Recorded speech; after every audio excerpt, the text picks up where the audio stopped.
I am here to tell you why a great personal statement is not enough to get into or guarantee your spot in medical school. I know. Everyone tells you how important the personal statement is, including me.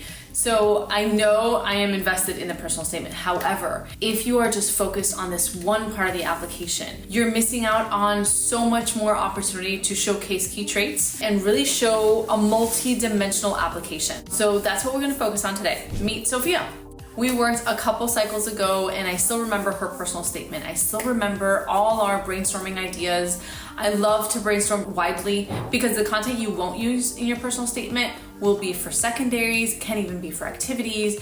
And so I worked with Sophia to know precisely what should be in the personal statement, what should be kind of advancing that Y medicine in the primary, and then kind of supplementing that Y medicine in the secondary. And it's this partnership in writing that I really focus on with students. So why is the personal statement not enough? Let's get started and dive in, because the rest of your application, honestly, activity sections, secondaries, letters of recommendation, even how you interview, are all part of the story you want to tell. So if any of these sections are weak, they're throwing off the balance of the application. And so I want to kind of jump in and talk about these other parts of the application. I focus a lot on the personal statement, but I feel like sometimes students will dedicate months and months and months to the personal statement and then wing their activities, or think it's going to take less time than it does. Or, they're really trying to kind of pump out those secondaries and aren't really giving it the time that it deserves later on. So you want to think about whether it's the activity section.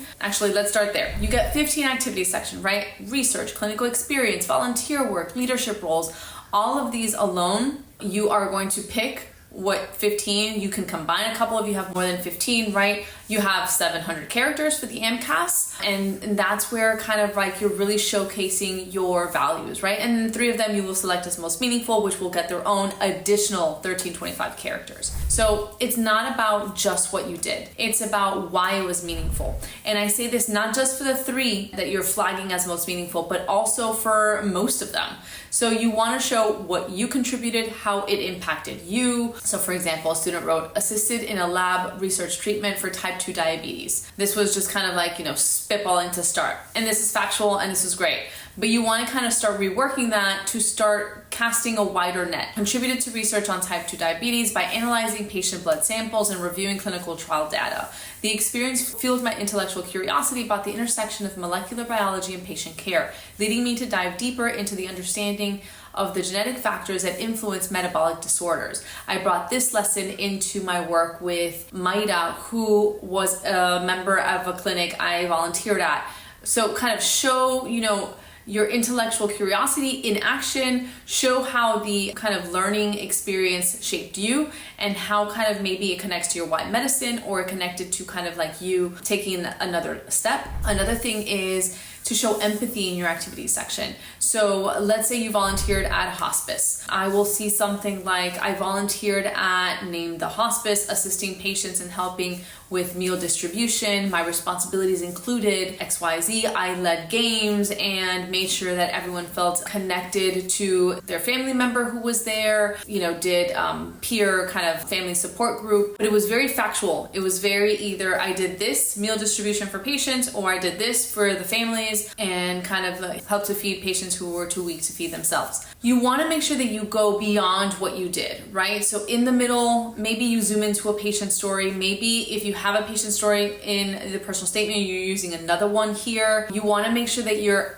again, showing empathy through action and reflection. Less about kind of listing all the responsibilities you've had and more about kind of zooming into a specific moment or kind of what this experience kind of showed you in broadly in a reflection. So another key point for the activities or key opportunity is to show cultural awareness. So patients, working with patients in communities of different backgrounds, right?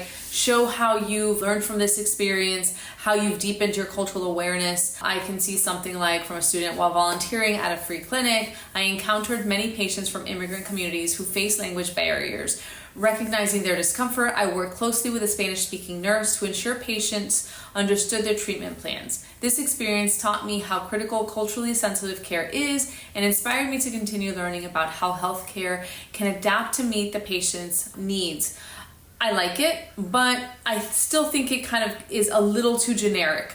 I would say you can keep some of that, but zoom into a moment that shows that cultural awareness, that action. Zoom into a conversation or a moment that was like a light bulb moment where you saw the translation happen and the patient kind of was able to receive a more personalized care because of that conversation, right? You're gonna do so much writing, especially in your secondaries later on.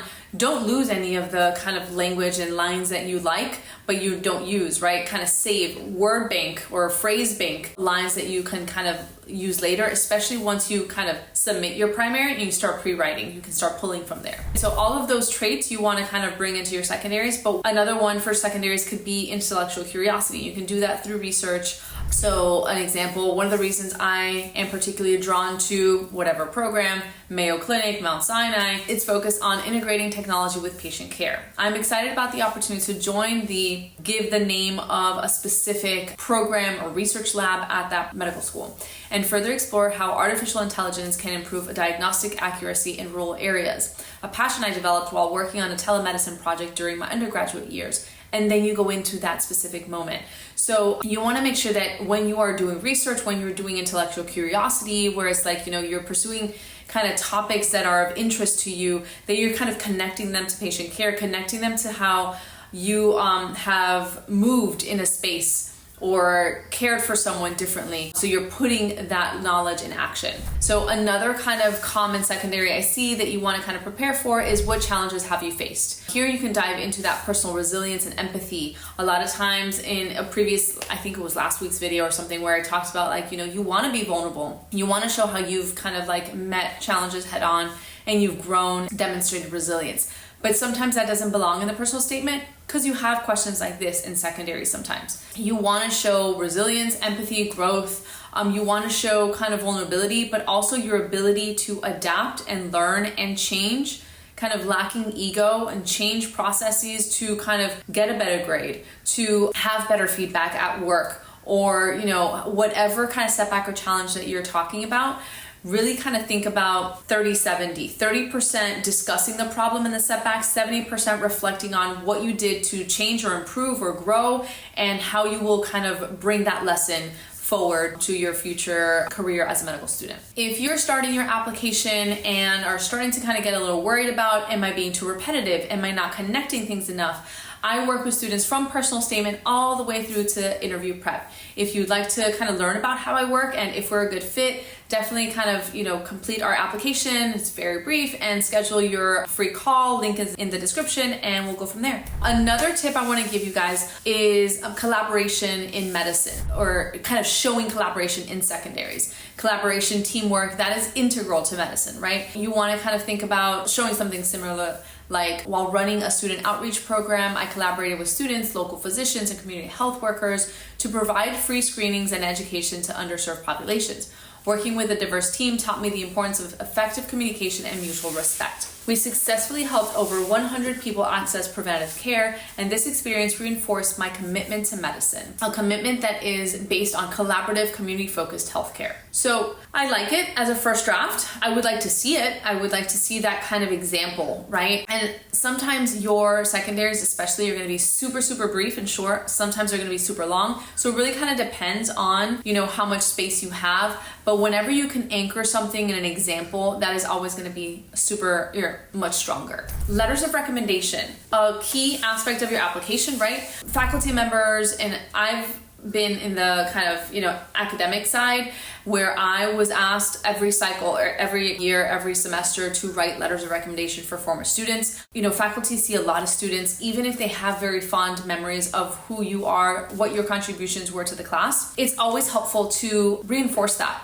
Right? So when you're going to ask for a letter, once they say yes, whether it's giving them your personal statement, giving them your resume, that's all well and good. I also say give a little bit more personalized, where it's like you write 1 or 2 paragraphs about something memorable that you have, a memory that sticks with you about that experience in that classroom with that professor. One more tip I'll leave you with, it's tying it all back together, and tying it all back together really kind of comes to the interview phase, right? So you are kind of bringing all the messaging and everything that you kind of reflected on in your primary and secondary application.